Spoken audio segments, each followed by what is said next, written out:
बारंबार मुंड बिंधा होउछि कि बारंबार मुंड बिंधा केउ रोगर लक्षण होई पारे। बारंबार मुंड बिंधा हेले कौन एहार उपचार तेबे आसंतु जानिबा स्वास्थ्य विशेषज्ञ माने कौन कहउचंती। जदि आपण आखिरे जंत्रणा अनुभव करूछंती तेबे अनेक लोक एहाको मुंड बिंधा बोली भाबी नियंती। एने सेमाने न्यूरोलॉजिस्ट को सह परामर्श करंती। अनेक क्षेत्र में सीटी स्कान मध्य करा जाए किंतु रिपोर्ट रे किछि अस्वाभाविक देखा जाए नहीं।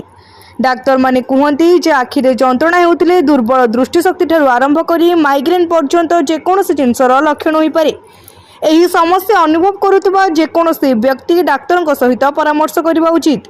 आखि जंत्रणार एक प्रमुख कारण भूल चश्मा होई पारे। प्रायतः दृष्टिशक्ति दुर्बल हो जाए किंतु जड़े व्यक्ति चश्मा बदलाती नहीं। ए आखि उपरे चाप सृष्टि करे, दृष्टिशक्ति प्रभावित हुए जहाँ कपाल को व्यापी जंत्रणा सृष्टि करे।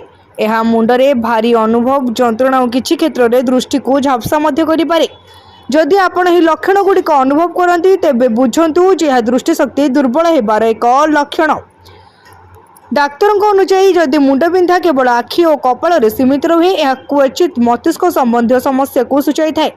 तथापि यह गुरुत्वपूर्ण जेपरिक कपाल बेक पछपट को तीव्र मुंडबिंधा, मुंड बुलाइबा, शरीर कौन से अंशरे हठात शून्यता किंबा बारंबार बांति हेबा। जदि समस्त लक्षण गुड़िक देखा जाए तेबे यह एक स्पष्ट लक्षण जे यह दृष्टि दुर्बलता नुहे बरम मस्तिष्क समस्या। एपरि लक्षण गुड़िक साधारणतः मस्तिष्क फुला किंबा ट्यूमर जो होता है। जदि लक्षण गुड़िक आपण क्षेत्र में देखा जाए तेबे आपको निश्चित भाव में जड़े स्नायु विशेषज्ञ सहित परामर्श करने उचित।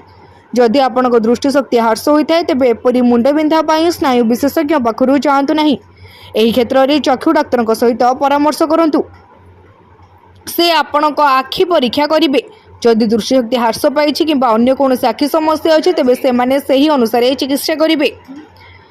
आखि समस्या रक्षा पाइबा कौन करेंगे? प्रति 6 मास थरे आखि परीक्षा करंतु।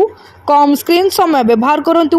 प्रतिदिन आपण आखि 20-20-20 नियम अनुसरण करंतु। खाद्यपेयर जत्न नियंतु।